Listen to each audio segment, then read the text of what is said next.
Comencemos recordando un poco de contexto. En los versículos anteriores, Mateo nos está contando que un grupo de sabios de Oriente habían venido desde muy lejos para homenajear al rey que había nacido. Naturalmente, estos fueron al palacio de quien era rey en ese momento en busca de mayor información acerca de dónde podrían encontrar al soberano que recién había nacido. Hablemos un poco más del rey que encontraron en aquel palacio. Su nombre era Herodes, el primero y principal de una dinastía de reyes que tuvieron su mismo nombre, Herodes Arquelao y Herodes Antipas, por ejemplo. Pero ninguno de sus descendientes llegó a alcanzar la gloria del primero. A este primer Herodes, la historia lo conoce como Herodes el Grande, porque logró grandes cosas para su propia gloria. Fue este Herodes quien, para congraciarse con los religiosos judíos, amplió el templo de Jerusalén y lo dotó de una majestuosidad impresionante, solo superada por el templo original, el templo del legendario rey Salomón. Pero esta no fue su única obra. Él también construyó la casi inexpugnable fortificación de Masada, que también tiene toda una historia, el Herodión y la ciudad portuaria de Cesarea Marítima, entre otros grandes logros arquitectónicos. Todos estos logros y las acostumbradas intrigas del palacio fueron desarrollando en Herodes una paranoia cada vez más violenta. Y mientras más le pesaban los años, más incontrolable se volvía su retorcida mente. Cuando recibió a estos sabios extranjeros que afirmaban que un nuevo rey había nacido y que habían venido a buscarle siguiendo su estrella en el firmamento, Herodes entendió inmediatamente que si lo que estos extraños decían era cierto, el rey que había llegado no era un rey cualquiera. Era aquel Mesías profetizado siglos atrás por los profetas. Herodes entendió que este rey no solo lo derrocaría, sino que opacaría toda la gloria de su reinado, porque si este rey era el gran Mesías de las profecías, entonces su reinado de justicia perfecta cubriría toda la tierra y duraría por la eternidad.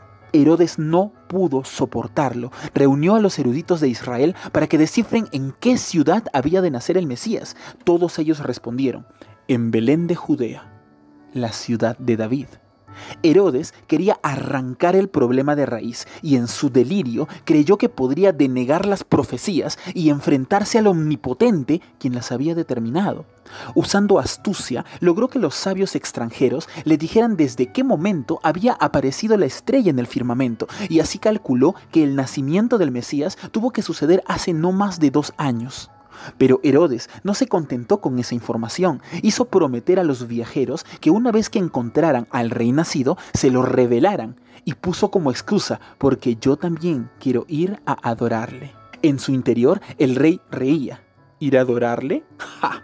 A los ojos de Herodes, este niño era su peor pesadilla. La mente retorcida del rey loco ya estaba saboreando la sangre del recién nacido, la victoria de un hombre sobre Dios y sobre sus profecías. Los sabios de Oriente encontraron al niño, lo colmaron de regalos y le adoraron. Pero el Dios omnipotente les habló a través de sueños y los instruyó a que ocultasen esta información del rey Herodes. Por lo tanto, los sabios de Oriente regresaron a sus tierras siguiendo otro camino. No pasaría mucho tiempo para que Herodes entendiera que había sido defraudado. Por lo tanto, Dios envió a su mensajero para avisar a José, el padre terrenal de Jesús, que debían irse de este país. El texto bíblico dice en Mateo 2:13: después que partieron ellos, habla de los sabios de Oriente, he aquí un ángel del Señor apareció en sueños a José y dijo: levántate y toma al niño y a su madre y huye a Egipto y permanece allá hasta que yo te diga, porque acontecerá que Herodes buscará al niño para matarlo.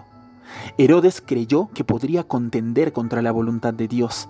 Herodes estaba loco, y su locura lo llevaría a cometer una de las peores atrocidades de la historia de la humanidad. Dios se adelantó a los designios abominables del monarca y sacó de Belén a su Cristo. El texto continúa diciendo: entonces José, despertando, tomó de noche al niño y a su madre y se fue a Egipto, y estuvo allá hasta la muerte de Herodes, para que se cumpliese lo que dijo el Señor por medio del profeta, cuando dijo: de Egipto llamé a mi hijo.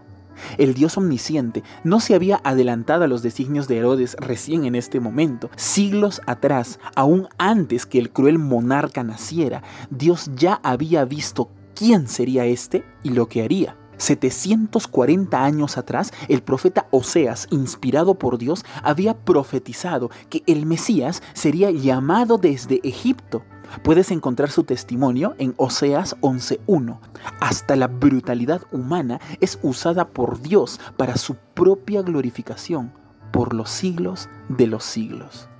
Continúa el texto diciendo: Herodes, entonces, cuando se vio burlado por los magos, habla de los sabios de Oriente, se enojó mucho y mandó matar a todos los niños menores de 2 años que había en Belén y en todos sus alrededores, conforme al tiempo que había inquirido de estos. Entonces se cumplió lo que fue dicho por el profeta Jeremías cuando dijo: voz fue oída en Ramá, grande lamentación, lloro y gemido, Raquel que llora por sus hijos y no quiso ser consolada porque perecieron.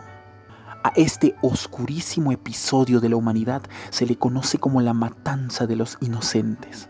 Ramá es la región donde se encuentra Belén, donde durante este día nefasto se escucharon los gritos desgarradores que solo una madre puede exhalar cuando le arrebatan a su amado niño del regazo para estrellarlo contra las paredes o acuchillarlo hasta la muerte sin que nadie pudiera defenderlos. En este día nefasto fueron cientos las madres que al unísono rompían el viento con las voces de sus almas quebrantadas. La sanguinaria atrocidad provocada por Herodes no hace más que contrastar con la obra de Cristo, quien en vez de pretender proteger su trono celestial, abandona el cielo, dejando su gloria como Dios, se despojó a sí mismo para hacerse uno de nosotros y habitar en medio de este mundo perturbado y corrompido con la consigna de sacarnos de la escoria y otorgarnos su perdón y restauración. Por su amor inefable, el simple afecto de su voluntad.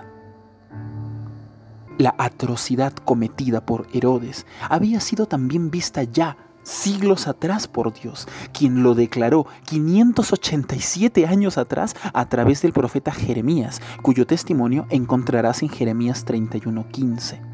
Raquel, la matriarca y amada consorte de Israel, que representa a todas las madres que, ahogadas en llanto, no quisieron ser consoladas porque sus hijos fueron cruelmente asesinados.